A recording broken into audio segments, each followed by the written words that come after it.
Welcome to Indiana Sports Beat Radio, presented by Endeavor Hospitality Group and Andy Moore Honda of Bloomington. Know your role and shut your mouth, you jabroni!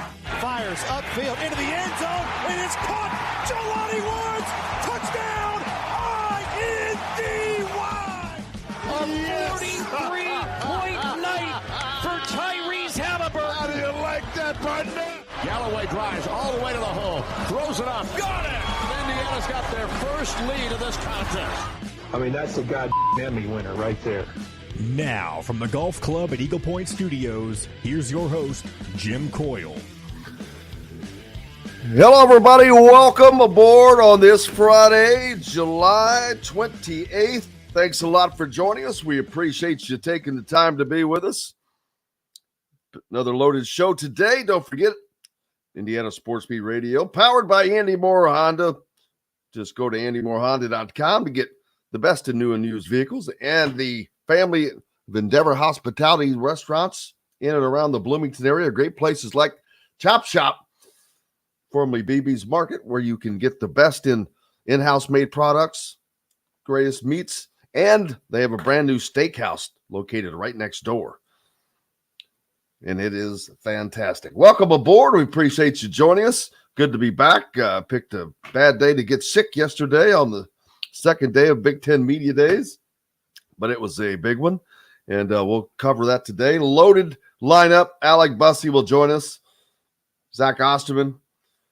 Trent Sisley, a target for the IU men's basketball program, and Bob Kravitz.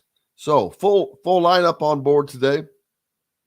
Hope your day is going well and your week went well. It's time for the weekend regardless, either way. It is going to be hot. That is right. It is going to be a hot one today. Yeah, I don't see. I haven't been looking at the forecast lately because it hadn't really mattered.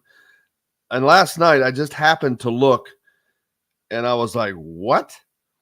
It's going to be 97 here today.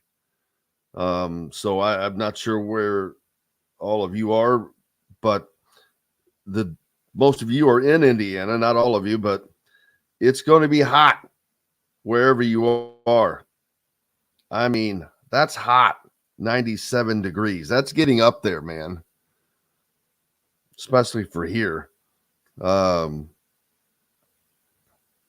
Some scattered thunderstorms, probably not enough. Cool it down, it would be great. But, oh well.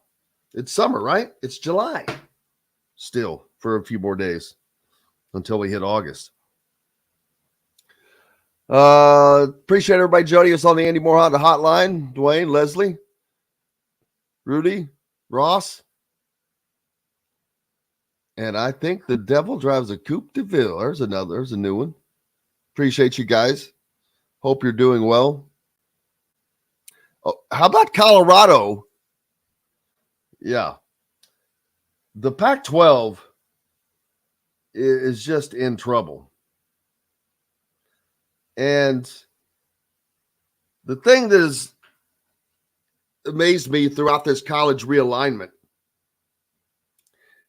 is that the Big 12 has remained relevant.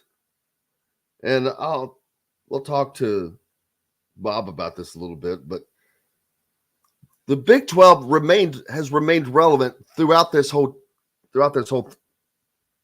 time of realignment. And they've done so without being in major TV markets. Now, yes, they have Texas right now, but Texas is leaving. And so those are the biggest off the top of my head, those are the biggest TV markets they have. We're not talking New York and Los Angeles and Chicago like the Big Ten has. It's just nuts. And the Pac-12, I don't know how the Pac-12 survives as far as being it's not going to be anything close to what it was. I would now not be surprised at all to see, say, Oregon and Washington end up leaving for the Big Ten at some point, if the Big Ten wants to grow more. That would kind of add some balance to the West travel. But Deion, you got Deion Sanders going to be in the Big 12 now. But they in Colorado was part of the Big 12 previously before leaving, by the way. The Regents have approved it. And it would happen after the 23-24 season. A lot of changes coming. A lot of changes coming. Northwestern's athletic director, Derek Gregg, said there's no place for hazing at Northwestern. Well, there's no place for hazing anywhere. I used to be kind of, nah, not anymore. It's just, you can't, there's too many lines that people don't know where to stop. So the only hazing that should be taking place is freshmen having to carry the bags of seniors or bring them lunch at lunchtime or something silly. That I have no problem with. But other than that, it's not needed. Kirk Ferentz, of course, of Iowa, says he does not know the end results of the investigation into the players involved in the gambling issues that are going on at Iowa and Iowa State.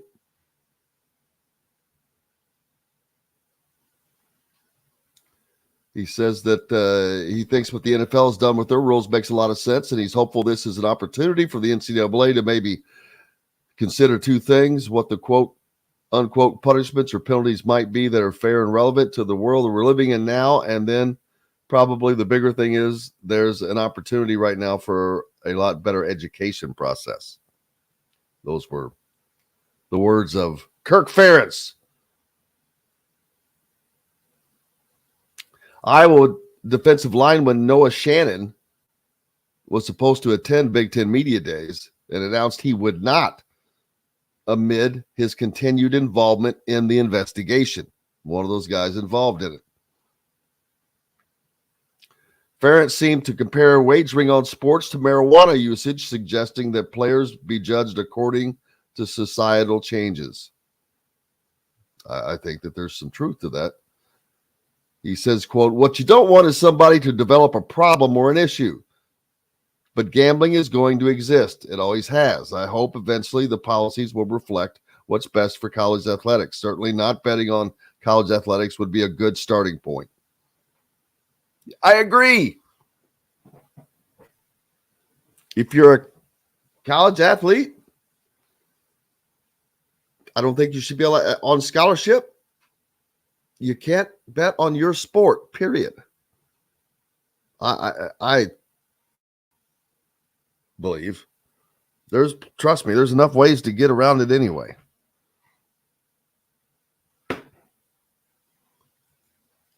Yeah, they're very,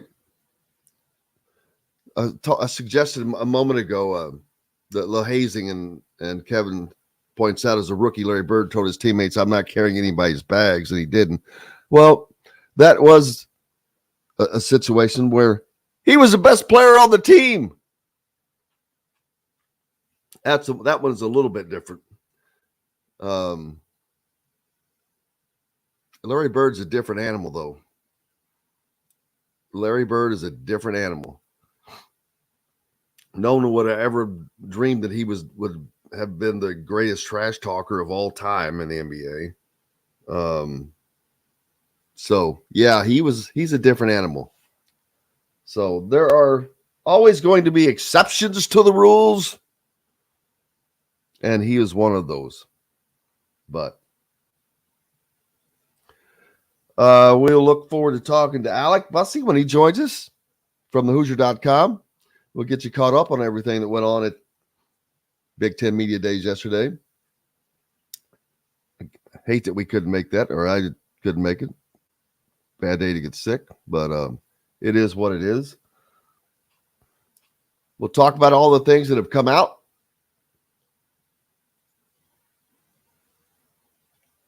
If I would have asked a question yesterday of Tom, I would have asked, does he feel any pressure this season?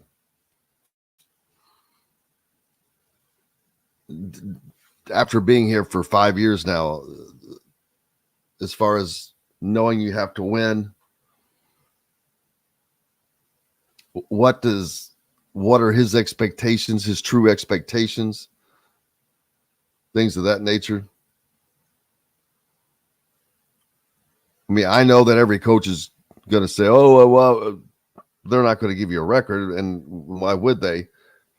But I'd really like to know what is progress to them. But what's progress to a coach is not always the same as everyone else. I mentioned the Colorado thing a minute ago.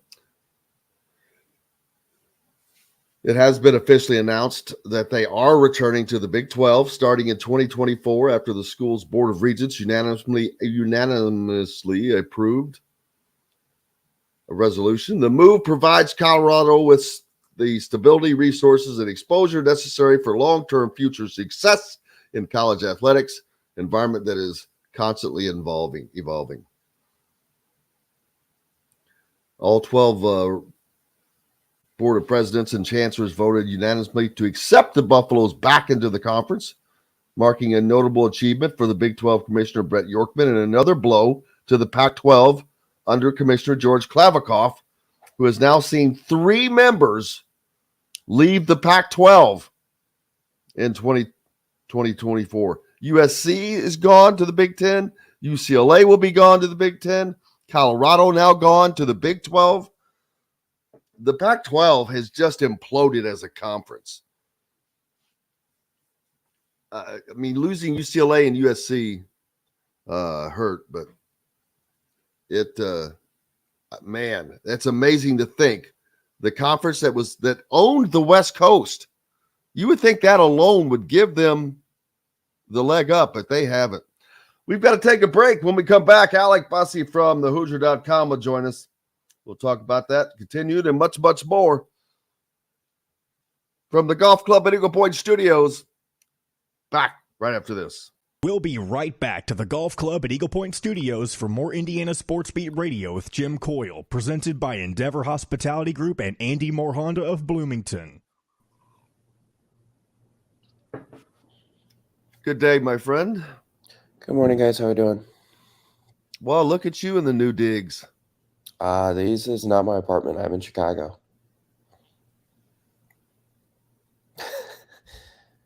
Visiting friends from school this weekend before things really get all busy with football, and we could go into the cave of not being able to go out and do much except work. So, thought I would enjoy one last weekend of freedom. Did you get grab those banners? Yep, they're sitting in the trunk of my car. Thanks, brother. Of course, yeah. I got the bungee cords in there, and then also the little kit, the little clip with the spring thing on it. Oh yeah, thank you. So how was yesterday? Good. No major headlines. Tom Allen talked a lot about NIL. Mason, I think, is going to have a pretty good story on that later today that I know he's pretty excited to work on. But yeah. Let's see. Oh, PJ Fleck. Anybody and his stuff, his fallout? He was asked about it at his main podium. I know. Listen to that. He was pretty adamant that they're baseless accusations, I think was the phrase he used to describe them. Talked about how some of the accusations are coming from players who left the program or things along those lines, and how the football program actually doesn't have any control over disciplining players, and it's actually the athletic department who handles all of that stuff. So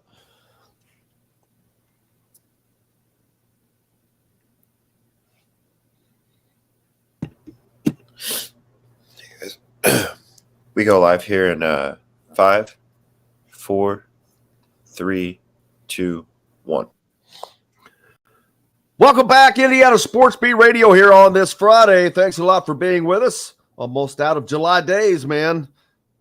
Matter of fact, by the time we get back from the weekend, it'll be just about over. Alec Busse joins us from thehoosier.com, fresh out of Big Ten football media days in Indianapolis yesterday. How was that for you? yeah, it was a blast, man. I love media days. Some of my favorite days of the year to be a sports journalist, get an opportunity to talk to a ton of people in the industry, have some fun conversations about college football, college sports as a whole. And then obviously you get to hear a lot of fun things from different coaches and different players from across the Big Ten. And it's certainly a fun couple days, and you get to enjoy it. And certainly you're busy, but it's a good time to be busy because football season's right around the corner, which means we're close to getting busy and having a lot of fun stuff to write about. Yeah, and it's a great opportunity for us because it is a time where, and is the only time where you're going to be in constant close proximity to every coach. You can just be standing someplace and turn around and be next to a head coach and not realize it. That's usually not the case because usually there's a big throng of people around them talking to them. But it's just the ability of seeing so many people at once. It's a very, very awesome thing to be able to do. And I'm not sure how much the coaches like it, but it's great for us, like I said, and getting to talk to all these different coaches and see them all in the different environments. For Tom Allen, we hear what we think we're going to hear, a lot of positivity. I wonder, my question to him would have been, I wonder if he's feeling the pressure or any pressure of having to win this year. Yeah, I don't know if he was asked that when I was around. I certainly didn't ask it. I think a lot of times we ask coaches those things, they'll always say, yeah, you feel the pressure to win, especially as a college football coach. I mean, there's very few jobs in America that are as high pressure as being a head coach at the Power 5 level. But yeah, I mean, they certainly need to respond, and they need to show flashes, and they need to show a step forward, especially after the last two seasons. The 2019 and 2020 years were great for Indiana. I mean, two of the better seasons in recent memory. And then they really, really struggled in 2021, a year that they were expected to be pretty good. And we know why. I mean, a ton of injuries. Things just didn't really come together on either side of the ball because of that. And then last year, I think it was kind of they were hoping that 21 was a mirage and 22 would kind of get them back. But kind of at the same story. And he talked about, being positive and feeling like this is a good group of players and feeling like he's got a good group because they've come together and all sorts of things. But now they really have to show that, and they really need to do that in training camp. And he talked about how now is a good opportunity to do that because you're about to spend a ton of time together. You're about to be practicing. You're about to be going to camp. You're about to be watching a ton of film, all those things as you prepare for the season. And this is a great opportunity for, a group to really mesh and really come together. So he seems like he's positive, like you said. And I think most coaches at least put on a good facade if they're not, because I've never heard a coach at media days get on a podium or say into a microphone, yeah, I don't think we're going to be very good this year, except that one time Charlie Weiss did it at Kansas, I guess. Yeah, I agree. And scheduling, I'm sure he wishes it was a year fast forwarded where they don't have to play Ohio State, Michigan State, Penn State. But that's going to make a huge difference. And it's going to be interesting to see what the schedule ends up being like once those changes start to happen. Colorado is leaving the Pac-12 for the Big 12. Talked a little bit about that. And the Pac-12, they're just slowly imploding, it seems. Yeah, it just seems there's not a lot of great direction there right now, I think would be the best way to say it. I don't want to say it's had its death blow yet, to be honest with you. I think its death blow would be continued deflections from the conference, whether that comes from one of the Arizona schools, maybe Utah. They've also been kind of connected to the Big 12 as well. And then certainly if, Oregon or Washington decide that they want to leave and were to get offered by the Big 12 or somehow the Big 10, which again still seems kind of unlikely based off conversation from Tony Pertiti at Big 10 Media Days about being really focused on USC and UCLA. If they decide to leave, I think it really implodes because those are the two kind of cart carriers. They're the biggest brands. They kind of control and carry the league still, but being down to 9 members, it hurts. I mean, George Kliavkoff has lost 3 members since being the commissioner of the league. It's been nearly a year or a full year now that they've been negotiating a TV deal, and they put out a statement last night, I think, saying that they're still going to negotiate their TV rights and then focus on expansion. I feel like that's back. How do you? Yeah, because if first of all, if I'm whomever, let's say if it's ESPN or Fox, doesn't matter. Whoever I am, I'm like, well, wait a minute.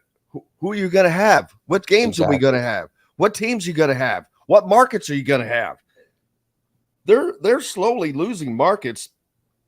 And I said it before you came on, the thing that amazes me about the Big 12 has remained more than relevant. They have continued to prosper during this time of change. They've prospered. They've grown, and they've lost Texas and Oklahoma and still managed to move forward, in my opinion. Adding the correct teams in the correct areas. I think it's important to know why the Big 12 feels stable. And I know this has been kind of said by different people. I know Stuart Mandel of The Athletic has put this out there. So I don't want this to be viewed as like my original idea. But the Big 12 is viewed as stable because it doesn't have any brands or programs that are being openly recruited anymore by the Big 10 or the SEC because they've all left. Whether that's all the way back in 2010 when Texas A&M, Nebraska, Mizzou leave, and Colorado at that point too, leaving for the Pac-12 at the time, or more recently, Texas and Oklahoma, all of their big brands have left. Whereas in the Pac-12, there's still Oregon and Washington. They're still being recruited by the Big 12. Maybe eventually someday they get recruited by the Big 10 to have like a Western wing, however likely or unlikely that is. And, the ACC still feels kind of unstable given the media rights situation where those schools seem like they're going to be locked in place until the mid-2030s, it seems like, unless someone's able to break the media rights deal. But there's brands there that would be coveted by the Big 10 and the SEC from Florida State, Clemson, Miami, North Carolina. Maybe Duke basketball is perceived as being valuable enough to find a landing spot in the Big 10 or the SEC. And the reason the Big 12 is viewed as being stable is because all of those brands are gone. And I don't even know how much the Colorado move to the Big 12 enhances its brand. I don't really think it does anything but provide Colorado with the stability that it craved and felt like the Pac-12 wasn't providing it right now. Well, I think that the Big 12 is on the rise, which it's hard to say that. A lot of this is based on TV markets. And when you get a certain program, Texas comes with Dallas and Houston and all those big TV markets. Obviously, USC, UCLA brings Los Angeles, the number 2 TV market in the country. Colorado has Denver. So you've got that. But other than that, there are no big TV markets in the Big 12. I mean, not gigantic. Not that makes a difference. There are programs that do. But so the Big 12 is just, I think, done an amazing job at staying kind of the way they were, but growing, replacing parts and growing. They've just done a hell of a job, an absolute incredible job, I think. And the Pac-12 is, man, their days are, I'm not saying their days are numbered, but I think that they're on their way to becoming the Mountain West. But that's fine. Things are going to change. It doesn't matter. Getting back to Big 12 media or Big 10 media days. Indiana, what are the expectations that came out of there? This has been, for the length of Tom Allen's tenure, there's always been every year it's been a quarterback carousel, not knowing who the quarterback was going to be, et cetera, et cetera. I never believed it most of the time. It had in my mind, oh, this guy's going to start, and it was usually right. Right now, nope, couldn't tell you. I mean, I have a guess like everybody else, and it's between two guys, but I believe for the first time, this is actually a quarterback race for Indiana, first of all. And so that's where that starts. And then you have the questions about the offensive line, if there's been improvement there, because if those two things aren't met, nothing else matters. Yeah, speaking first to the quarterbacks, he spoke that that's still a competition, but he was really candid about what he kind of saw this summer, or what he wanted to see this summer, because he wanted to talk about the leadership that the two guys, Taven Jackson and Brendan Sorsby, really kind of showed and line together. Sorry if I cut out there for a second, but getting all those groups together and just kind of showing some leadership. He talked about the importance of that because, at this time of the year, the coaches can't get a ton of eyes on the players to really see their improvements, see their developments, keep data of different things. So I'm fascinated to see how that kind of materializes itself heading into fall camp. But then further that with the offensive line, he talked about the need for it to be better, but he seemed kind of positive about that. Obviously, the hiring of Bob Bostad on the offensive line to be the new coach of the position group certainly seems like a good move. Someone with a great track record dating back to his time at Wisconsin, is also coached in the NFL. He talked about Matt Bedford being 100% healthy after having a season-ending injury a year ago. And then they returned some other key pieces across the offensive line, like Mike Haddock as another example. So there's experience across the offensive line, but there's not at quarterback. And I think that's part of the thing that they're really trying to sort through and figure out who the best guy is. But it's going to come down to Taven Jackson and Brendan Sorsby, and we'll all kind of see where it ends up going, I think, once the first snap happens against Ohio State, because I don't anticipate him making a public announcement before week one. One of the things that changes, of course, is on the defensive side. He went from calling the defense to not calling the defense to calling it again to now he's not. So that'll be a change for Indiana.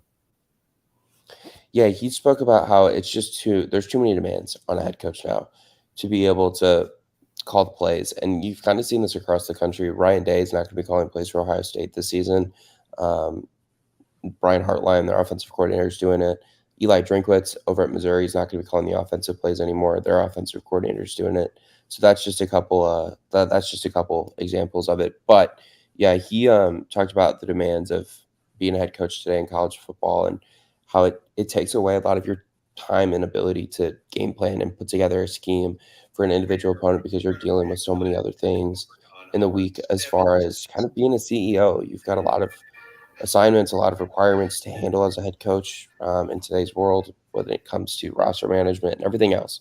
So he's going to allow Matt Guerrieri, the first-year co-defensive coordinator, kind of handle the play calling, it seems like, and he seems comfortable with that. And I think one of the reasons he seems comfortable with that is because he's still going to be involved with the game planning. He's still going to be able to be consulted with it and jump in and say, hey, no, I think we should do this in this situation, and different things like that on game day. So, he's not going to be calling plays, but I still anticipate him to be heavily involved in the scheme and what they're planning to do every Saturday on each situation that he's liking to be involved with.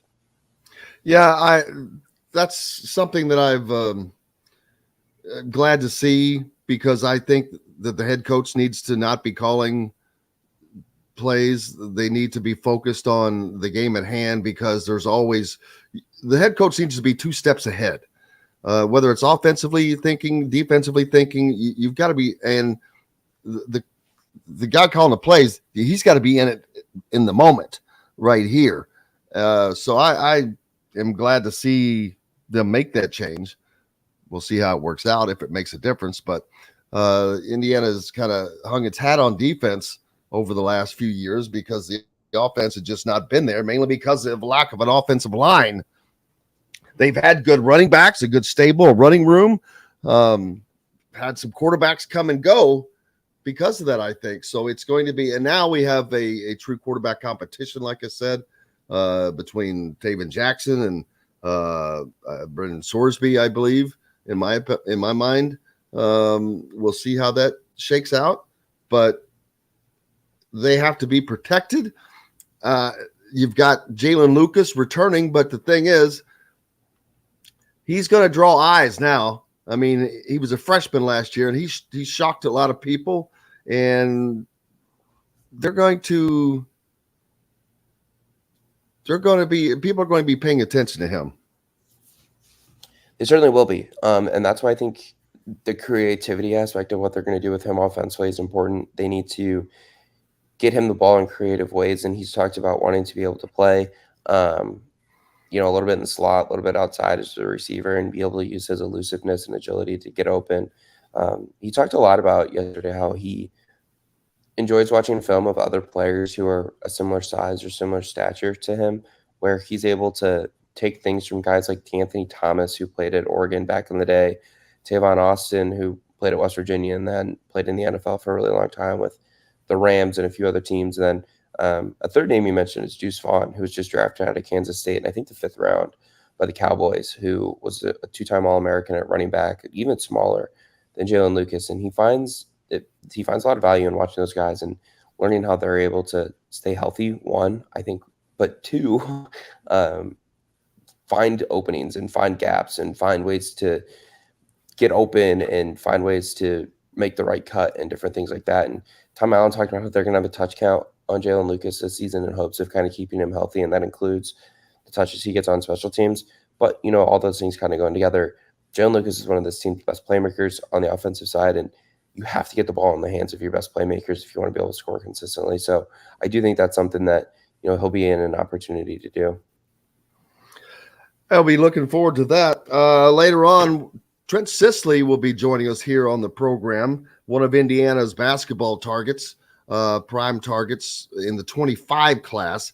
And the 25 class, for whatever reason, is really the first class that I think that Indiana has really targeted as far as top players in the state. Not that they haven't gone after Flory Badunga and guys before that, but this, with the staff getting here, they were just kind of the last year's class, or this year's class actually is not the deepest. There are some great players, but it's not the deepest is what from what we're used to in the state. The 25 class, a little bit different. Jalen Harrelson, Trent Sisley, among a plethora of others. Trent Sisley is one of those guys being recruited by Indiana. He's going to join us today. What's the latest on his game that you've seen? And he seems like a fit for Indiana. From where he's from, he's a 6'7" wing, just that kind of universal type player, a solid basketball IQ. He plays with Jalen Harrelson, so he's playing up with that level of talent. These are the type of guys that, if they're going to be from in-state, these are the type of players Indiana's going to get. Yeah, Jalen Harrelson, Trent Sisley, I should say. Looks like a top 50 recruit in his class right now. I think Rivals has him ranked right around there. He's a really long kid. His arms are notably long, which helps him a lot on the defensive side. But I think he does a good job, too, of being able to get to the rim by using his length to get clean looks. And then if he decides he wants to shoot it, because of his length and because of his height, he's often able to elevate over some of his defenders. He certainly does have some physical development I think he has to do before he gets to college and really becomes a truly impactful player. He's still kind of skinny, but, Jim, he's a junior in high school. It would be unfair of me to expect him to be built like a Greek god at this point. So Trent Sisley is someone that I do think fans should be tracking. Indiana's got some personal connections there with some family members, I believe, currently in school at Indiana or previously have attending Indiana University. He does have a lot of interest from other Big Ten schools. I know Ohio State was quick to contact him in early June once that contact period went into effect. I believe Purdue is also heavily interested in him, of course, being an in-state school. And then Notre Dame, another school that's interested in him. And I think that's kind of a good fit for Micah Shrewsbury's system. But yeah, Indiana is obviously certainly tracking. Trent Sisley is a good player. He's someone who is very skilled. And I think right now he projects a little bit more as a forward, but he does have some flashes of ball skills and ability to handle and ability to get to the rim. And those are all great things that you want to see out of a kid who's about to just start his junior year of high school. And I expect Indiana to continue to push for him. And they've already had him on campus for an unofficial visit in the past. So, yeah, I just looking down how recruiting in the state of Indiana is just going to get tougher. You have Purdue that's on a nice run. I'm trying not to crack on it as too much. They've been on a nice run as far as winning in the league. Outside of that, they fall off. But you've got Indiana now back on the rise. Butler, that is always solid. And now you've got Micah Shrewsbury at Notre Dame, who is from Indiana. He's born in Jeffersonville, grew up in Indianapolis, big Indiana roots. So he's going to start impacting recruiting, I believe. So now you're going to see, Butler. I don't know. They're not. I wouldn't put them in the big three anymore. They are in the big four. They used to be a part of that. They've just fallen off right now. So Notre Dame, Purdue, and Indiana. But those, and then with Butler on the side, and then you got Ball State with Michael Lewis. There's a lot. It's tough to recruit in this state. As much talent that comes out of it. Well, and I think you failed to mention that everyone recruits Indiana. Right? I know, and I was thinking that very thing. I was like, I didn't even mention the fact that Michigan State, Ohio State, Purdue, or not Purdue, but Duke, North Carolina, Kentucky, Louisville, Illinois, Iowa. You could just circle it. It's whomever. There's too much talent. It's getting tougher. It was hard enough, I guess, is what I should have said. Is it was hard enough, and it's getting harder from within now. Yeah, no, there's certainly a lot of talent. It's a lot like Texas high school football. I think you can imagine just like an apt comparison of there being a ton of talent and everyone kind of recruiting it. But because it's basketball, there's less players that can go play at that level, right? I mean, you only need 5 guys on the court, not 22. So yeah, Indiana certainly going to be competing a lot with a lot of schools for the best players. I think you saw that with someone like Flory Badunga in the 2024 class, who Indiana invested a ton of time in. I think he took 4 official visits, and then some of the blue bloods started to come in and everything else. I don't think he took any official visits. Unofficial, yeah, he took unofficial. Yeah, he took the 4 unofficial visits. Now that's a different scenario. He's not a true Indiana kid. He's only been here for a couple of years, and he had an affinity for Duke. I guess that's what they got to watch in the Congo was Duke, because they probably only had ESPN, and who's on ESPN every day? Duke. So, but it's a good school. But I would think that a player of his level is not going to be there long, but we'll see. It doesn't matter. No, it doesn't seem like it will be. But anyway, you see, I was just using him as an example, right? Like an in-state kid, Indiana invested a ton of time in, and then maybe he views some greener pastures elsewhere, and he decides he wants to pursue those with a top 4 list that a lot of people seem to be referring to more as a top 2 with Duke and KU. But yeah, I think that Indiana will certainly continue to invest a ton of time in the state. We know that Mike Woodson puts a lot of emphasis on that, especially with some of his assistants like Brian Walsh. You put everything together, they're going to put a lot of time. They're going to put a lot of time in Indiana. They're going to focus on a lot of the kids in Indiana. Trent Sisley is one of those. Jalen Harrelson's one of those. And then they're going to continue to focus on the Midwest too. And you think about guys like Trey McKinney, who's from Detroit, Alston, who is from Chicago. Like, they're going to continue to focus on getting the best players that they can. And as important as it is for Indiana to have success recruiting their own state, at the same time, it's just as important for a program like Indiana to be able to recruit nationally and get the best players that fit their system across the country. If there's a player in Maine that really, I shouldn't use Maine because that's going to make people think Cooper Flag. If there's a player in Montana that fits their needs, that that they think it's going to make them better. Indiana's got to be able to go get that kid, and they got to be able to go be a serious consideration for that kid in his college decision if they want to continue to their rise back up to the top of the Big Ten, and for Indiana fans' sake, hopefully back to the top of the country. Absolutely. I truly believe all you need, you don't need every Indiana kid. You need the best Indiana kids, period, because everybody wants the best Indiana kids. But if you look down the rosters of Duke, North Carolina, Kansas, Kentucky, any program you want to consider a blue blood, I promise you, none of those programs have a majority of their players from their states. None of them. So to be a national player, you need a national roster, period. You do. And so we'll see. What's up next for you, man?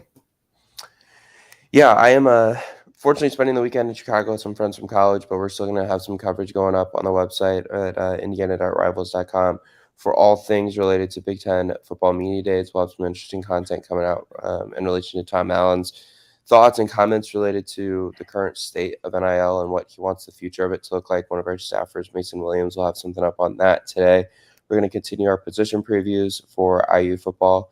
Later today, we're going to have 5 prospects in the 2025 class that Indiana fans should be aware of on the basketball side, which I think will be interesting to a lot of people. So make sure to check us out over at indiana.rivals.com, and you can give us a follow there, subscribe to the website, join in on the message board conversation. We'd love to have you. And one last thing, Dexter Williams. What's the latest on him? I know he is just trying to come along, but the latest I just heard on him is he's just trying to get back. But that's just a tough injury to return from, that knee injury that he suffered. Yeah, Tom Allen said this week actually that he's continuing to progress. He thinks he's actually back at some point in the season, some point after the point of the season. I think we're just kind of hoping for. I think he said yesterday that he expects him back. So expect Dexter Williams to be back healthy and see how he actually plays. A lot of his great last season and the win over, and obviously played pretty well before his knee unfortunately gave out against Purdue, and IU was up 7-3 in the old Open Bucket game down the regular season. Alec, Busse, appreciate you, man. We'll talk to you again next week. Have a great weekend. Thanks, guys. Enjoy the rest of the show. Have a good weekend. You bet. We're back with more Indiana Sports Beat Radio later on. Trent Sisley joins us in the next hour, as does Bob Kravitz, Zach Osterman as well. Back with more Indiana Sports Beat Radio right after this. We'll be right back to the Golf Club at Eagle Point Studios for more Indiana Sports Beat Radio with Jim Coyle, presented by Endeavor Hospitality Group and Andy Moore Honda of Bloomington.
RC, how much time left?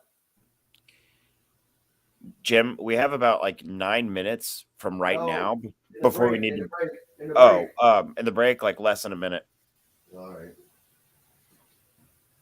I was just gonna say we have to break for Terre Haute quickly. Just saying, probably have 8 minutes, 9 minutes for to break for Terre Haute. That's Fort Wayne. Fort Wayne, sorry, Fort Wayne. That's insulting to Fort Wayne. But All right. We go live here in 5, 4, 3, 2. Welcome back, Indiana Sports Beat Radio, here on this beautiful Friday. It's going to be a hot one, baby. It's supposed to hit 97 here. Not looking forward to that. I do not anticipate being outside much today. I hope that none of you have to do that either. Just finished up with Alec Busse from thehoosier.com, finishing up on Big Ten football media days and some basketball talk. As Trent Sisley will be joining us in the next hour, as Bob Kravitz as well. Looking forward to talking to both of them. Trent Sisley, of course, one of Indiana's top-ranked basketball recruits, the state of Indiana, for the class of 25, and he is a target of Indiana, of Purdue, many others as well. So look forward to talking to him and seeing how it's going, what the process is like. If you've got questions, throw them out there now. We'll have them. For those of you that are following along on YouTube, you could hit us up on the Andy Moore Honda hotline. Throw some questions out there, and I'll try to get to those. And thanks to everybody that, no matter how you're listening, whether you're on radio, down on 97.7 ESPN, The Ref in Evansville, always the right call, or listening on the Voice of the Region, WJOB, 1230 AM and 104.7 FM, or all the way over across the state over in Fort Wayne's sports station, The Fan, 1380. Appreciate you guys very much. Kent checking in from Mount Pleasant, Michigan. Appreciate you, as always. And everybody else that's on the Andy Moore Honda hotline, 5 Lefts, Tanis, Forrest, Heath, Stephen, Caleb, Howie, Ross. I think I've hit everybody there. Rudy, Leslie, Dwayne. Appreciate all you guys. Looking forward to talking to Trent Sisley here in a little bit. And Zach Osterman up next to get his feel on what has gone on at Big Ten Media Days.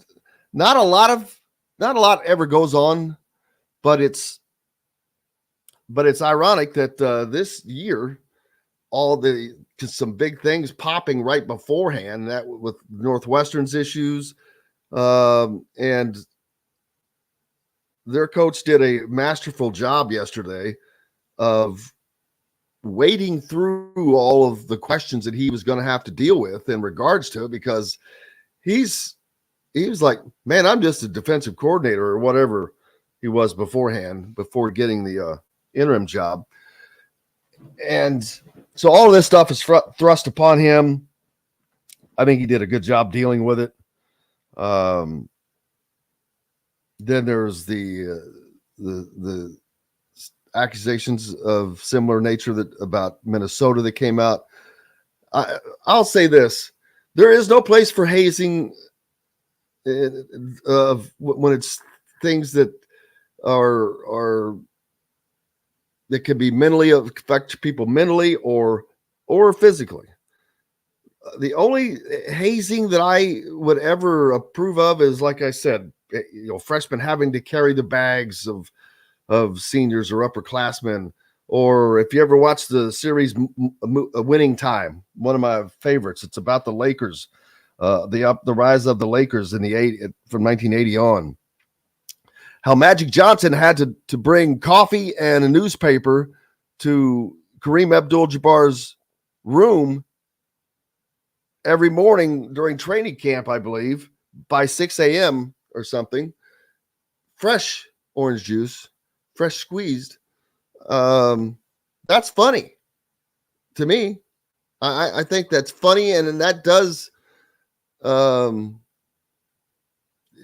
point of it was, the original point of hazing is to to expedite a bond, but people take it too far in the wrong directions that have nothing to do with bonding. But hazing is still around, obviously. I'm a little surprised. I would think that in this day and age, especially we talk about how soft society has gotten, and society has gotten soft. Let's don't kid ourselves. But there's also some good that has come out of that. There needed to be a little softening probably, but not this much.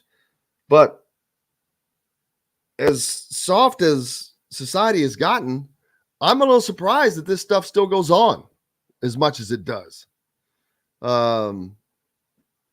Especially to a level like this. And then when you hear it come out in women's programs as well, it's like, all right, what the hell? I played sports. Sports are hard enough. They're hard enough. If you're going through the training and going through the practices and putting everything you have to put into it, man, that's hard enough. That's enough of a bonding. That should be enough. Maybe the practices aren't hard enough for those guys. We'll see. But that's just my soapbox take on that. So I want to make sure. Hey, John, jumping off in Southport. How are you doing, brother? You know what? That's a great Philip asking a great question. What questions did Dustin ask yesterday? That's going to be interesting to find out. Kevin, very, very positive in regards to Indiana basketball. Says that they're going to be a Final Four team this year. Well, that would be a shocker. I don't see that happening, but who knows? I didn't see Miami. I didn't see San Diego State. Didn't see Florida Atlantic. So it can happen to anybody at any time, anywhere. Let's see. I was busy yesterday, recovering yesterday, and I didn't check. Were the Reds off yesterday? I believe that they were after losing the series to Milwaukee. I think they lost that series 2-1, I believe. The Cards and the Cubs got into a little fracas. Catcher got hit in the head. You got the Major League Baseball trade deadline that's coming up, by the way. August 1st. Few days away. Who does what? Will the Reds do anything about their pitching? I don't know.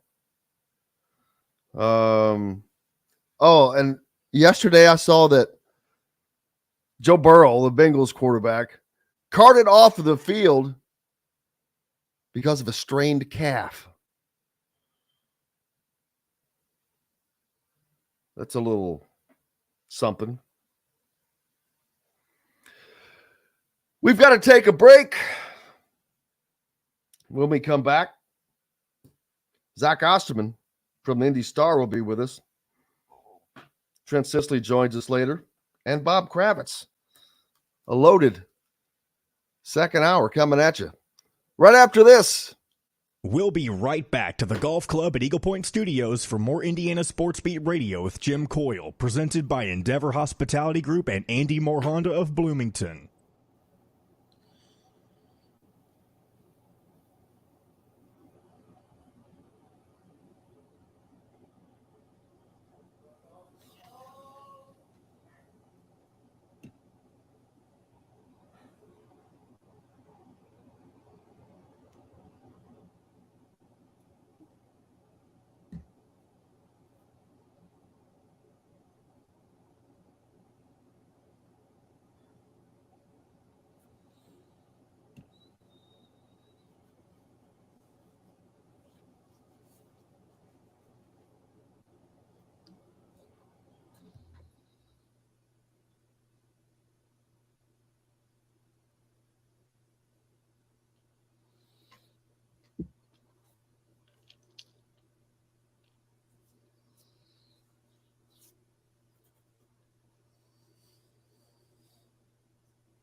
All right, Jim. We go live in 5, 4, 3, 2, 1. Welcome back, Indiana Sports Beat Radio here on this Friday. It's July 28th. Appreciate you joining us. Looking forward to talking to Zach Osterman as he joins us next. Trent Sisley and Bob Kravitz this hour. We got plenty to get to. Looking forward to that. Let's see. I meant to check to see what the Reds head west as they take on the LA Dodgers in Los Angeles. You know, the Dodgers have only won 2 more games than the Reds. They've lost 5 less. But the Reds are having a great year except for when they play Milwaukee. And ESPN has the Dodgers picked 63% to win this game. Brandon Williams and Bobby Miller, we'll see. We'll see how that goes. But right now, as the standings, who would have thought this? In the American League East, the Baltimore Orioles.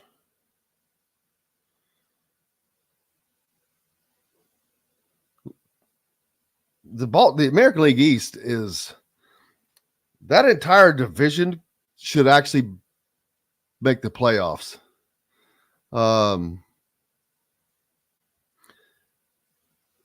Everybody in the division has a winning record. The last place team are the New York Yankees, and they're 6 games over 500. Every team in that division has a plus run differential. So that's nuts. Atlanta, of course, the best record in baseball. Appropriate as Zach Osterman gets ready to join us as they continue to lead over the National League East. Milwaukee and Cincinnati fighting out for the most mediocre team in baseball. And then the Reds playing the Dodgers as they lead the American National League West. That series starting tonight. Zach Osterman joins us now. Zach, how are you, my friend? I'm good. How about you? Good, sir. How was Big Ten Media Days for you? Yeah, it was interesting. I mean, listen, it's, media days kind of are what they are. And I think football probably has more relevance anymore than basketball does.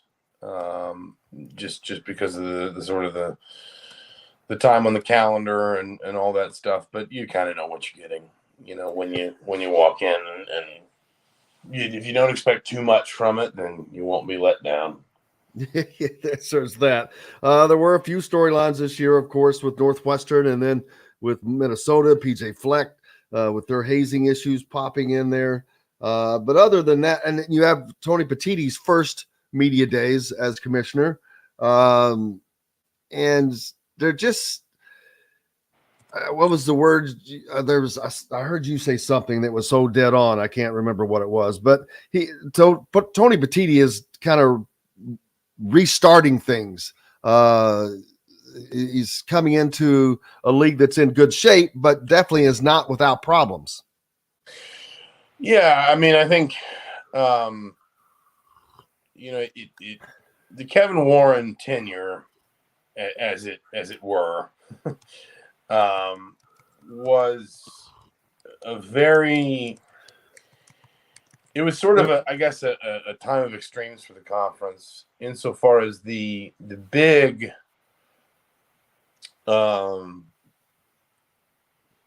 stuff was done right. Now we can argue that maybe it would have been hard to do it wrong.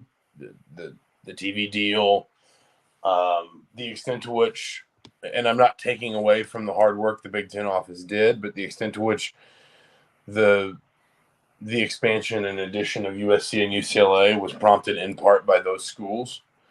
And so it wasn't just, it wasn't solely about the Big Ten going out and headhunting. obviously college football playoff expansion and keeping, the Big Ten sort of well positioned there was important. But that was kind of accompanied by this sort of like these problems that arose that essentially almost felt like 1,000 little fires that all kind of led to a real loss of trust and faith from the conference in the home office. And that's in all areas. That's in administration, it's in public relations, it's sport by sport, it was at the coach level, the athletic director level, whatever it might be. And so, I think, and I wrote this, I think, Tony Petitti's biggest job early is just getting everybody back. And I think, obviously that's what it was. I remember, I couldn't remember what it was. Yeah. I think obviously the conference is giving him, a fair bit of goodwill, and everyone I have talked to has said that they're impressed so far with what he, just how he's carried himself and what he's presented to the conference and all that. But, listen, it just, again, sometimes in jobs like that, you do pay for the failures of your predecessors. And he is, in this moment, having to kind of, there are literal messes that even the TV deal, which was announced almost a year ago, is not actually completed yet, which is a remarkable thing to consider, that we could have gotten this far into, this close to essentially the start of that TV deal, which is basically, coming down here in the next few weeks. And yet not all the details are sewn up, which means that not all of those revenue streams are guaranteed. That's probably the best, sort of placeholder or example you could find of the job in front of Tony Petitti, frankly. And so I think that it's going to be interesting to see him go through it. I think he's already earned some goodwill, and I think he's going to get more, but it's, there are going to be moments when the rubber meets the road, and basically people are only going to trust him as much as he's proven that he can, if you know what I'm saying. Yeah. And I think that he has a great opportunity, obviously, because the Big Ten is one of the premier sports pieces in all of sports, much less college sports, and it continues to grow. And that's the thing. It is going to be one of the two crown jewels, especially as we watch these other conferences. The ACC is, their football is just abysmal. You've got the Pac-12 that's hemorrhaging teams, and now they just lost Colorado to the Big 12, which earlier in the show I mentioned the Big 12 has been nothing but amazing to me. They have just continued to reinvent themselves. No matter what has happened, they lose their two crown jewels, and I don't want to say they haven't missed a beat, but they have not missed much. They have been competitive both in basketball and football with various teams, and they continue to add the correct pieces, it seems, when they have an opening, and the Pac-12 is going the opposite direction. Yeah, I think we all kind of figured that this might that this might sort of move in. I don't know whether this would start to stratify, and the SEC and the Big Ten are clearly kind of out ahead of everyone else. And what I think we all heard, what we all learned, what we all could acknowledge after the expansion of after Big Ten and SEC expansion in the last round was that, realistically, a lot of the schools that were left weren't necessarily going to add a bunch of value themselves. unless or until we are just kind of aiming for super conferences, for the AFC and the NFC, but in college football, something that looks like that. And so it was always going to kind of be, I think the next wave of realignment was going to be the next step down, was going to be somewhere in the ACC, Big 12, Pac-12 range. The ACC, number one, has its own in-house problems. There's a lot of dissatisfaction with the structure of that TV deal. There are annual questions pertaining to, the ACC grant of rights and whether people are trying to get out of that, whatever that might be. And then the ACC is also already at 15 schools. So, there's not a ton of space to add. We saw the Big 12 get aggressive in the last round and bring up a lot of the group of 5 schools, like your Cincinnati's, your Houston's, your BYU's. BYU, I think, is in the Big 12 now, if I'm not losing my mind. A lot of the schools that were in the, kind of at the, the top end of the group of 5. Now, it seems like the Big 12 is basically trying to eat what's left of the Pac-12, and the Pac-12 is, frankly, a mess. It's been touting the bold completion of its own media rights deal for about 6 months now, and nothing's completed. I don't think anybody has a firm idea of where that's going. It may not be going anywhere at this point, because at a certain point you lose enough teams, that's pretty much it. And that may be where the Pac-12 winds up, but it looks like it may be at the Big 12's benefit, essentially. So this is again where kind of and then there's been a whole bunch of rearrangement around the group of 5 and teams coming up from the FCS in a few years. But I think what we're seeing now is kind of basically almost like sort of second tier expansion. Everybody recognizes that the SEC and the Big Ten are the 2 big fish, and that they're probably done for now. And then the next layer, the next wave was bound to happen kind of among the other 3 Power 5 conferences. Then also another thing that came out is Tom Allen talked about tampering. And specifically, I was reading a piece by Michael Niziolek from the Herald Times in regards to the first order of business for Tom Allen last year was to get on a plane and go to New Orleans and sit down with Jalen Lucas's family to make sure that they knew that he was of the most importance to them, and keeping him recruiting your recruits is now the harsh reality of programs like Indiana. So you don't lose the Desan McCulloughs that can help turn your program around. The very guys that they need to help turn it around. The biggest problem is going to be keeping those guys. Yeah, I mean,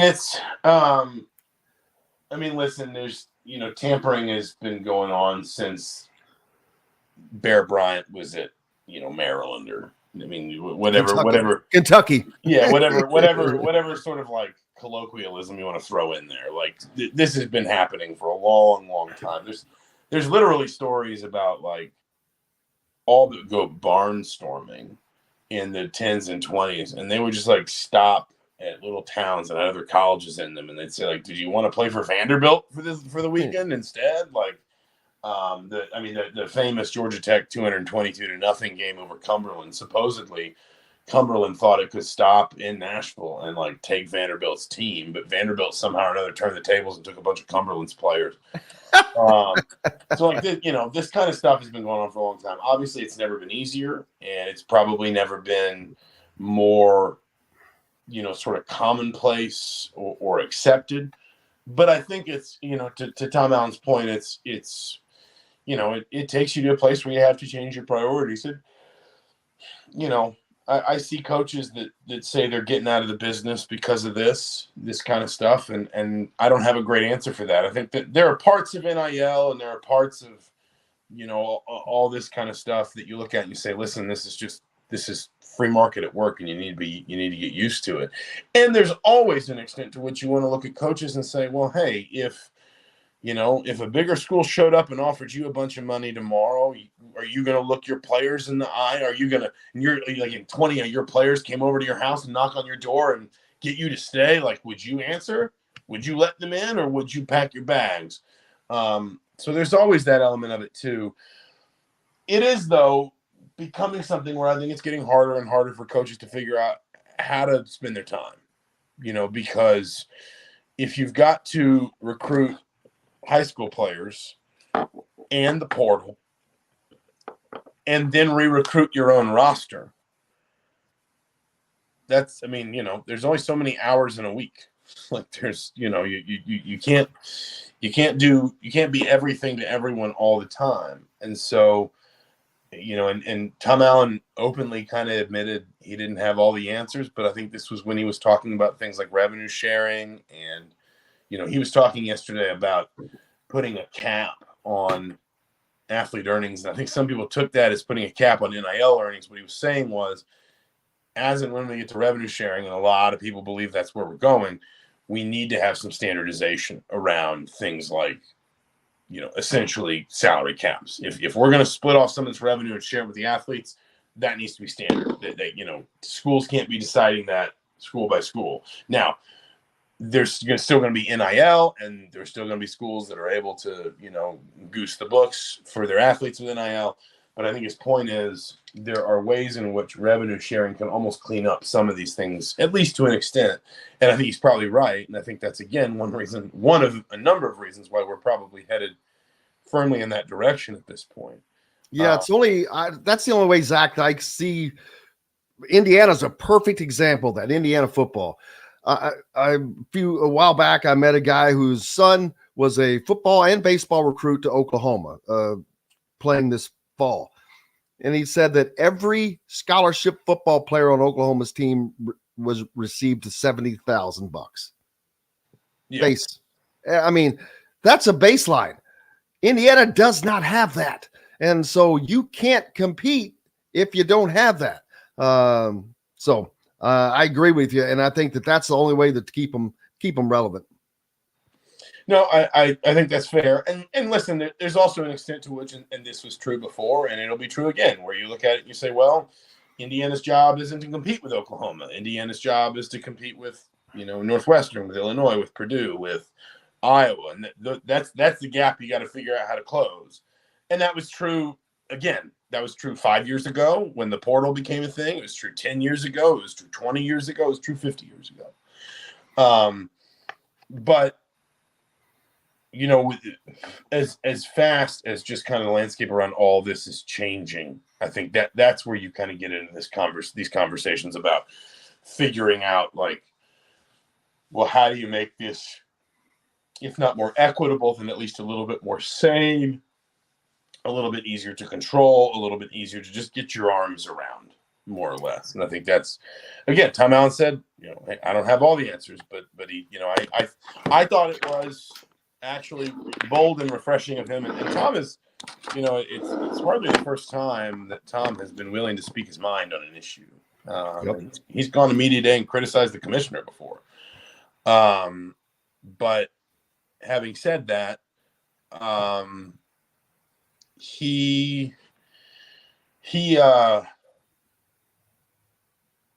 thought it was admirable how open he was talking about his support for the idea of revenue sharing yesterday. Well, I think that he knows that that's something that they're going to have. We've got to take a break. You're welcome to stick around. Trent Sisley is going to be with us next. If you have time, you can. If not, I understand. I gotta jump off. I apologize. I got a doctor's appointment this morning, but no worries. Thanks for having me as always. I appreciate you. Zach Osterman from the Indy Star joining us, the IU beat writer, and we're back with more Indiana Sports Beat as Trent Sisley joins us next, right after this. We'll be right back to the Golf Club at Eagle Point Studios for more Indiana Sports Beat Radio with Jim Coyle, presented by Endeavor Hospitality Group and Andy Moore Honda of Bloomington. What's up, Trent? Not much. Doing good. How you been, man? I'm good. Are you using your phone? Yeah. Can you turn it sideways? Yes. Boom. Look at that. Magic. Where are you, at home? Yeah. Going to Santa Claus or Holiday World today? No, I've been there all summer. I'm sure. I'm sure, man. How's your summer been? I don't want to waste too much of this off the air, but how's everything going? It's been good. Been busy, but it's been fun. That's all that matters, man. When it stops being fun, it's no longer fun. Yeah. All right, Jim.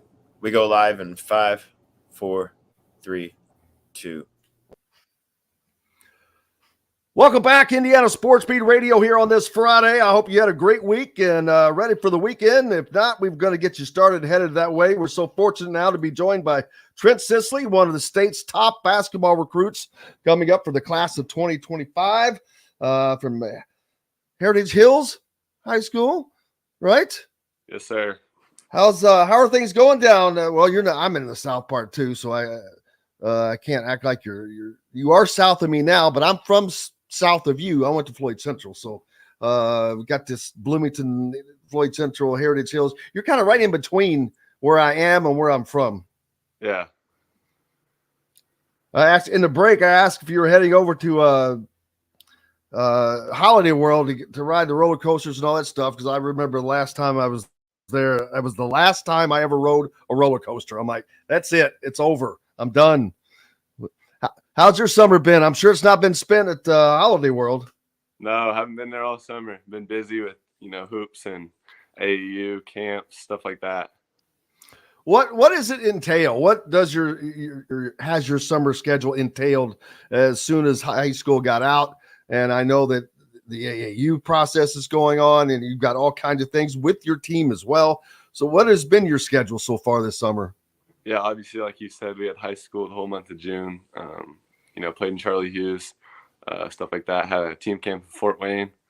And then, went after that straight to Pete's Jam.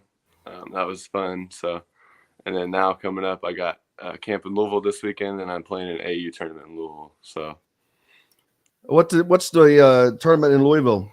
It's just with ERA Sports. He put together a team, so I'm just playing with them for a weekend. You're just a hired gun, man. Yeah. Have gun will travel, which is always fun.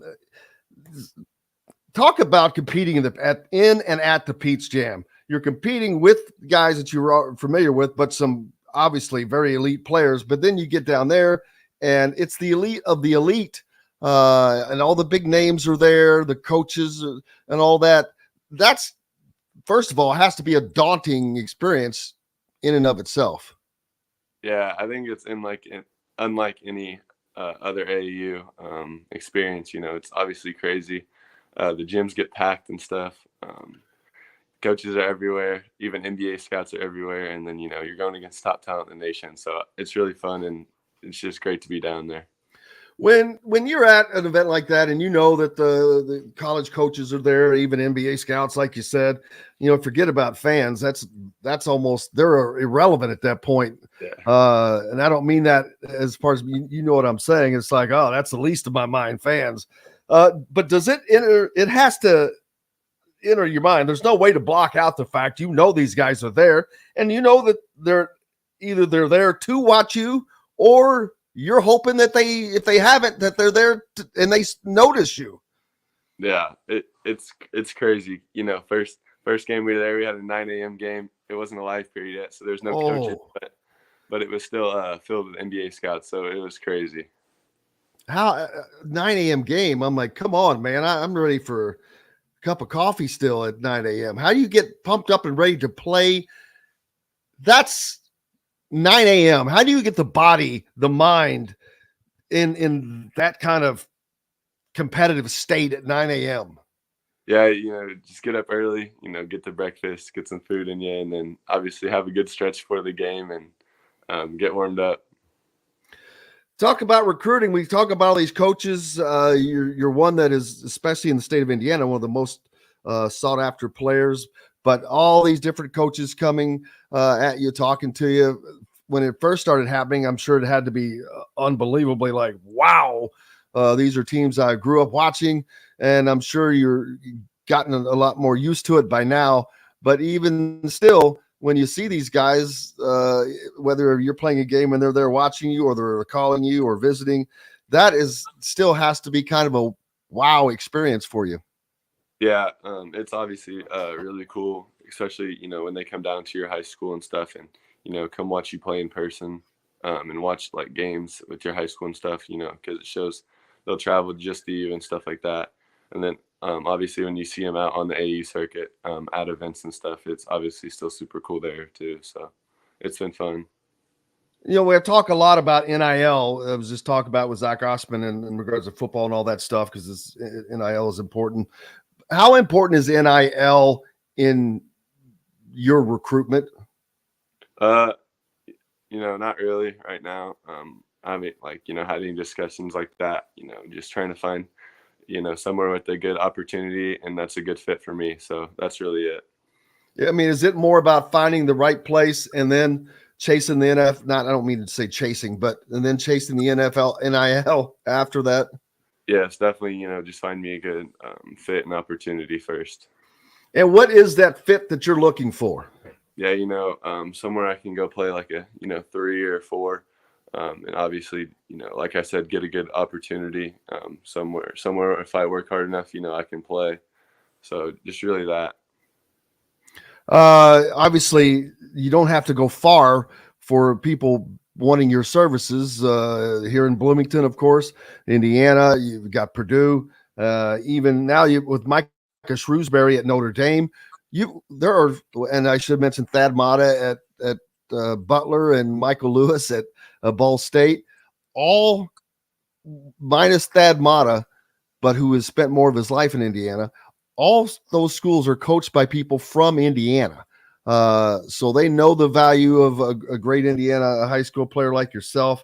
That has to make it even more difficult when you're getting recruited by all these Indiana schools. Just forget the ones outside of that, but just the ones inside the state, because you're like, oh, well, I like Purdue. I like Butler. I like Indiana. I like Notre Dame. That has to make it difficult for you. Yeah, it's like you said, it's difficult, but it's also cool, because those are the teams that you grew up watching and you know the most about and you're the most familiar with. So it's obviously cool to now be recruited by most of them. And all 4 of those programs, I'm not pointing those out just for any specific reason, only just because of proximity, but they all have different styles of play, different styles of coaches. So that gives you something varied to look at in addition to all the other programs that are looking at you. Yeah, like you said, the different styles of play, you just got to, look at them and stuff like that and, see how that would fit your style of play. So, like you said, it's definitely cool that they all play different styles. Are you I'm trying to balance and not ask anything that's too deep, but for your future, are you wanting to stay closer to, I don't want to say home, but Indiana, or does that matter? Any relevance? What are the things you're looking for besides being able to that fit that you talked about? No, not as of now, not really looking to stay close to home.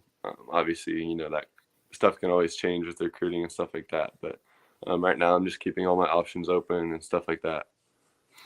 And we'll keep it close since we are an Indiana show, and we'll keep it about the Notre Dame,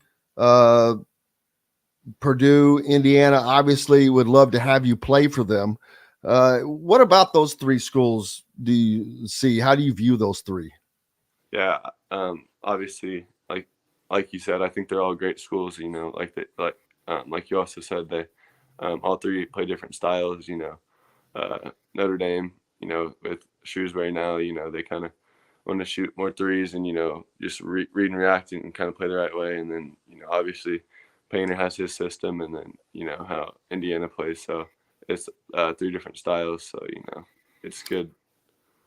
And then you've got, of course, everyone would love to move on to play professionally, whether that's in the NBA or wherever that might be. And of course, I'm sure that is your dream as well. Is that something you look at as where you're going? The program is what they have done historically as far as putting guys, moving guys up to that next level. I haven't really looked at too much, but obviously those 3 schools I just talked about, they all have NBA connections. Shrewsbury's in the NBA for a little bit. Obviously, Woodson's been in the NBA, and Painter, they just had top 5 draft picks. So obviously, all 3 can do that. What are you looking to study when you get to college? Have you even thought that far ahead yet? No, but maybe business or something like that. But that's all I know. I heard Indiana has a good business school. I'm kidding.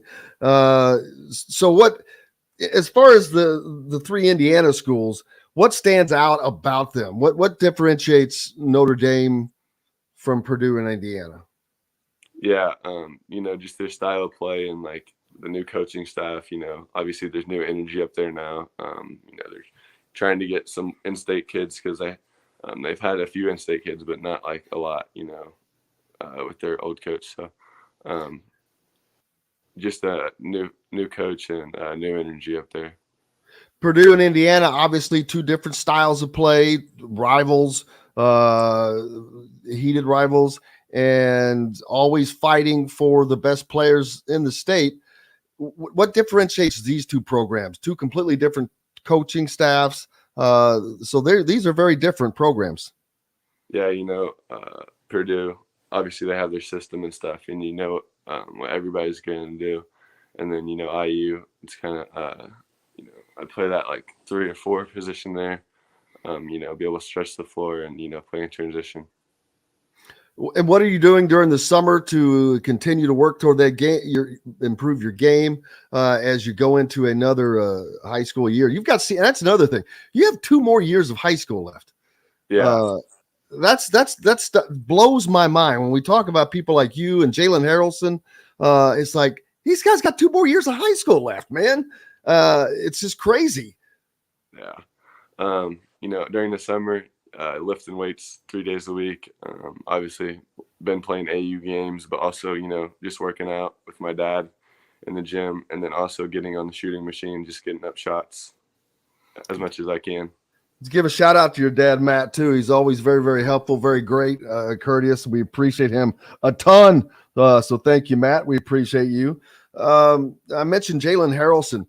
You play with him on the AAU circuit, one of the top ranked players in the country, a freakish 6'7" point guard, or 6'8", whatever he is now. But just that's got to be wild playing with a point guard like that. He can line up opposite on you from the court, on the front court. But to have that at point guard, but playing with him, what's it been like with you 2 guys playing together? Yeah, that's my guy. It's always fun to step on the court with him.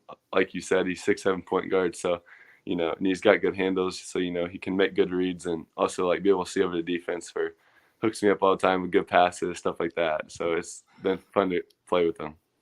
Have you guys talked about the potential of playing in college together? Not really. We've talked about our recruitment separate, but not really, together, teaming up somewhere yet. I asked about Purdue. What stands out about Indiana to you? The coaching staff, the fans, the facilities, all that stuff. Yeah, obviously they got great facilities, everywhere in the Big Ten, but also, they're Woodson, you can tell he knows what he's doing. Like you said, he's been in the NBA for some time now, and just their consistency with recruiting me. Obviously it started really early, but all their coaches have been really consistent in reaching out to me the past year or 2. And Indiana does do a great job of getting guys into the league professional ranks. No doubt about that. Looking forward to that. Is reclassification, Philip asks, is that even a consideration for you? No, sir. Why is that? Not that I'm just curious. So because you already knew and you were definitive about that. So I'm like, all right, you know that right away. It's not even a consideration. Why? Is it just that you wanted to develop more, or you want to enjoy high school? What's the reasoning? I'd say both. Enjoy high school all I can, but also you want to be as developed as you can going into college and be as ready for it as you can. So I don't think rushing development would be good for me. Smart move, man. First of all, enjoy every stinking second of it because it is gone like that. So yeah, don't cut a year out. I can't imagine looking back right now and I was like, boy, I wish I hadn't cut that year out. So yeah, I applaud you for soaking it in, not getting caught up in today's now society. And you seem to do a good job of, you're not a big social media guy. I mean, I know you're on social media, but certain people are on it more than others, let's say. Yeah, obviously it's fun to be on and, fun to post every once in a while, but, try not to overdo it. And why? And have you seen other guys that you play with that are probably not that way? What is it about you? Is it just your personality? Yeah, I think it's fun to be on social media, but also trying to blend in a little bit. So really, whatever. So, what are the fun things you've been able to do this summer in between playing lots of AAU basketball? Yeah, so my grandparents live on a lake down here in our little gated community. So obviously, get on the lake with them, water ski and tube. So, be able to get on the lake and stuff like that. Yeah, it's always a fun time to get out and do that stuff. And you mentioned you're going to be down in Louisville for all of our listeners that are down in Southern Indiana and Louisville area. Trent Sisley will be down there. When are your games this weekend? This weekend is just the Made Hoops camp, and then August 4th through the 6th, playing the Battle of the Bridges. May have to show up for that. That's probably over at the Kentucky Fair and Exposition Center, I would guess. Yeah, I think so. Who all is playing in that? Braylon Mullins is on my team. Joshua Renfro, Trey Singleton from Jeffersonville, Cole Henry, and two other Jeffersonville kids, I think. So this is just these are kids from Indiana, and there'll be kids from Kentucky. Yeah, it's just throw together team for one tournament just to cap off the summer. So it should be fun. Hasn't that state learned its lesson yet? I mean, do they not pay attention to the All-Star record? I mean, it's like 99-41 in wins and losses, and that's something. Are you looking forward to playing in the All-Star game and being a part of that process? Yeah, I think it would be cool too. Obviously my brother did. He was Indian All-Star, so just watching him do that, I think it'd be fun to do that myself. Your process, which I know is a year away for you, but the Mr. Basketball process, all of that stuff, that's huge. I mean, to me, there's no bigger Mr. Basketball from Indiana. I'm like, wow. Can you imagine having that title to be able to carry around the rest of your life? Yeah, obviously, you see people win it every year, and you obviously dream of being able to even compete for a spot like that. But, obviously it'd be really cool if I had the opportunity to do that. So what's up next for you? Besides, I know we have we talked about what you're doing this weekend, but after that, how do you spend the rest of what's left of summer before school starts? Obviously just staying at home and staying in the gym, but also, having fun with friends and family before school starts. Who are you at IU? You're just doing who's handling most of your recruiting there? Brian Walsh, Jordan Holmes, those two really. Well, let's see. Coach B, he does a great job, and Jordy, I've heard he can shoot the ball a little bit. Yeah, a little bit. We just had the Never Lose Hoop golf outing. I should have thought to get you out there that last week here at the golf club at Eagle Point that benefits the Hulls Foundation. And Jordan was there. Of course, Gabe Cups was there. Now, have you met any of those guys that are on Indiana's current team? Yeah, I met Gabe Cups, last year on recruiting visits, stuff like that. So I met him, and then met Trey Galloway while on visit. So, just stuff like that, saying hi to him while I'm on visits and just stuff like that. Well, and how does that go in helping you to develop your decision? The people, the guys that are on the teams that you meet. Yeah, it's cool to, be able to talk to them and get advice from them, to be able to know what it's like there and, just be able to talk to them. All right, brother. We appreciate you so much. Look forward to seeing you. We'll catch up with you again, probably before school starts or after it gets going. But we really appreciate you and taking your time. Yes, sir. Appreciate you for having me on. Absolutely. Tell Matt we said hello and thanks again. And you guys have fun on the lake. Will do. Thank you, Trent. Trent Sisley joining us here on Indiana Sports Beat Radio. We're back with more. Bob Kravitz should be joining us up next right after this. We'll be right back to the Golf Club at Eagle Point Studios for more Indiana Sports Beat Radio with Jim Coyle, presented by Endeavor Hospitality Group and Andy Moore Honda of Bloomington. Oh, my God. If John ever asks me again why I make fun of him, I hope you heard the beginning of that. We'll be right back with more Indiana Sports Beat Radio. I heard it. That's how I heard it. He's got a oh, God. Oh, that's just funny. I'm cracking myself up. Yeah, he's a great kid. I think he will choose IU. You know, I hope so. I saw he visited Michigan State twice, but the crystal ball says 100% IU. He's going to Indiana, people. Don't ever tell Tom Izzo the odds. That's true.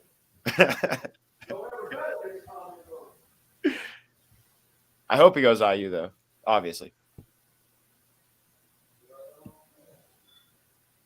Just, Izzo likes to stir things up.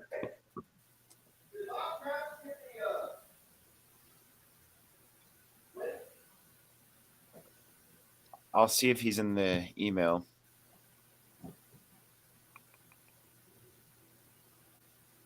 Yeah, Bob's in the email. All right. I'll just text him and check him.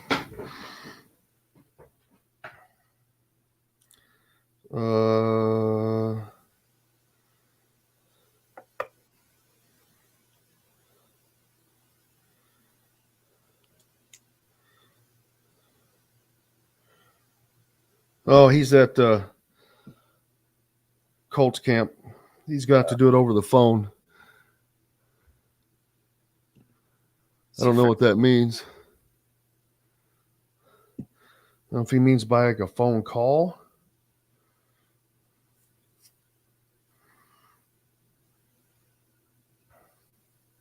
If he does, if he calls me, I'll just hold it up to the microphone.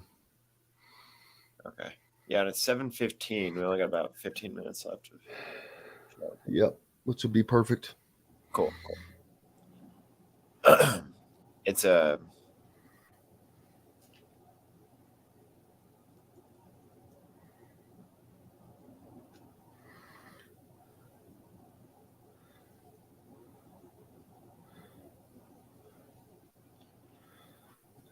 It's about time to go live here. Are you okay to go live? Yeah. All right. We go live in 5, 4, 3, 2.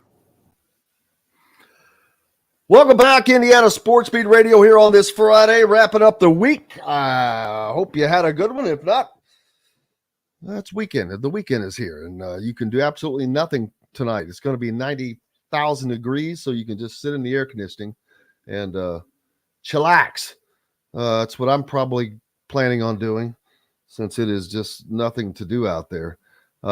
Just finished up a fun conversation with Trent Sisley, waiting for Bob Kravitz to call it, or he's out at coach camp, and I'm going to try to give him a phone call so we can just do this by phone, which we normally don't do that.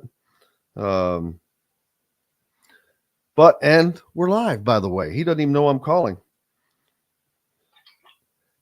Hey, man, what's up? Hey, Bob Kravitz. We're on live, by the way, just so you know. Okay. Good to know. Absolutely. I never do that. Just finished up a fun conversation with Trent Sisley. But you're out at Colts camp. I am. I'm actually in a van. Down by the river? Down by the river. Yeah, I'm in a van. We're being taken over to where the Colts are practicing because it's indoor practice today. Oh, wow. Is that because of the heat? No, the rain. Oh, is it raining up there? It's for Yeah. my car here. Oh, excuse me.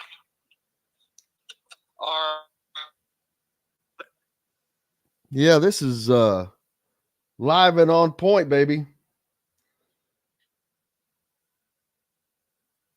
We'll wait till Bob gets out of the van down by the river and rejoins us as he's at Colts camp today, as that has been hugely popular with the fans, by the way. I think it was sold out. At least the first one was. And it will probably stay like that, although there's a lot of chatter in regards to Jonathan Taylor, hoping to talk to Bob about that. And we saw that Jim Irsay said that his comments that was not about Jonathan Taylor, that Jonathan Taylor took offense to. But that's that. But man, I can't imagine having to play football outside in this stuff today.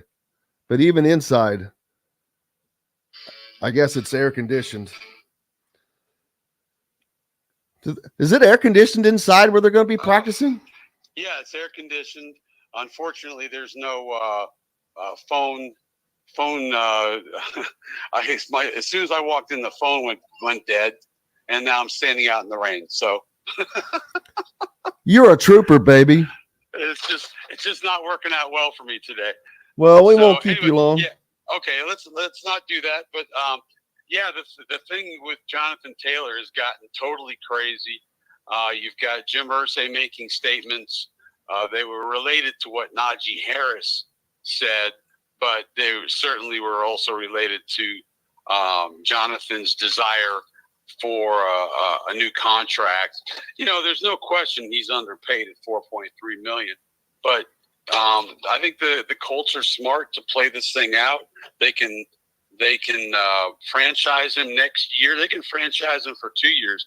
There's just no reason for them to, spend money that they don't have, give away. They don't have to spend. It's money that they would just be giving away. Pretty much. Yeah. It's I think they want to make sure that he's still the running back that he was 2 years ago when he was, just fantastic. But, think about it. I mean, the devaluation of running backs in this league has been pretty severe. You got Dalvin Cook got cut. These guys are not getting paid. They're not getting paid what they want. The franchise tag for running backs is lower than every position except for kicker and punter. So if you don't have to spend the money, don't spend the money. Wasn't there a kicker that's going to make more money than Jonathan Taylor? Oh, yes. Oh, yeah. Matt Gay is I don't know what his contract is. I think he might be around $3 million. But, yeah, it's crazy. But the way the league is with all the passing and the RPOs and everything else, there's really there's no reason to pay a running back. Most of the running backs like Ezekiel Elliott and Ty Gurley, who got big money, they crapped out. And I got to tell you something, Jim. The rain is coming down harder, and I'm getting soaked. So go inside. Well, next week we'll talk about Big Ten Media Days. We'll do it. All right. So I'm so sorry, buddy. No internet in the Colts, and no phone reception, and it's just been a technological disaster. Oh, hey, that's what happens to me all the time, brother. We're used to it. We appreciate you. Enjoy your weekend. All right. Thanks, man. Bob Kravitz from Bob Kravitz joining us. I keep forgetting. Yeah, it's Bob Kravitz. He has his own deal now. Make sure you go to that. You can just look him up. Just Google it. It'll pop up. I forget the official name of it. I'm a subscriber, and it's free, so you can subscribe to him for free and all his content. I was hoping to talk to him about Big Ten Media Days, but as the rain has changed that up in Indianapolis, as he's at Colts camp right now, and that's another thing we need to get out to and do the show from up there. So we'll have to get that scheduled. As everything is starting to hit now, man, as the camps are getting started. IU's football practice will be getting started. Then school starts, and then it's just on the roll after that. But looking forward to it all. as we head towards another athletic season, starting out with college football, of course, in the NFL and men's soccer, or just soccer in general. I've become a soccer fan, not hugely, but learning the rules of the game just makes a huge difference. It has made it much more enjoyable, no doubt about that.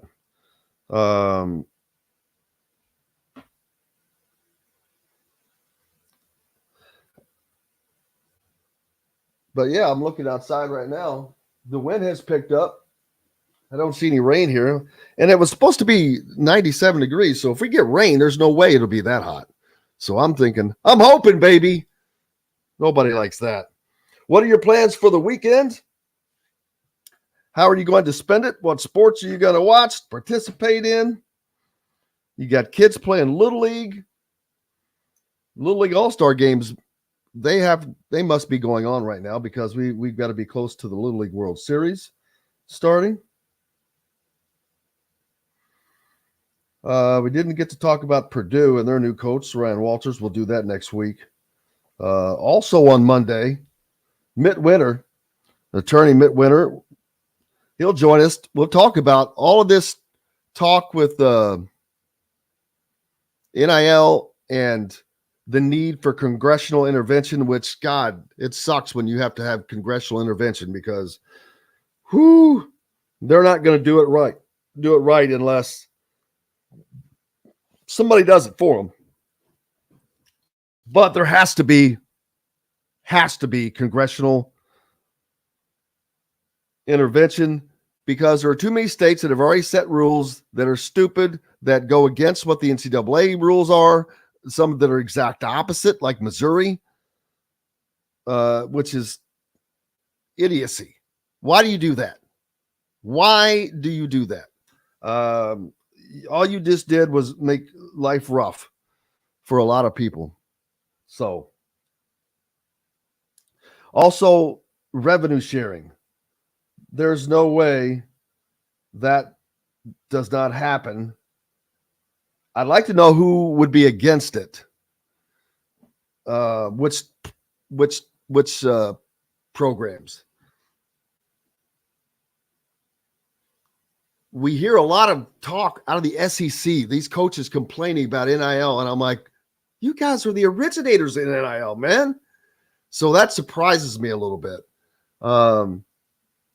Then you hear someone like Tom Allen, who is very much for revenue sharing, but that's the only chance that a program like Indiana has to remain somewhat relevant. You know, I mentioned the fact of every Oklahoma scholarship player receives $70,000 minimum. 70, baby. $70,000. That's just being on the team.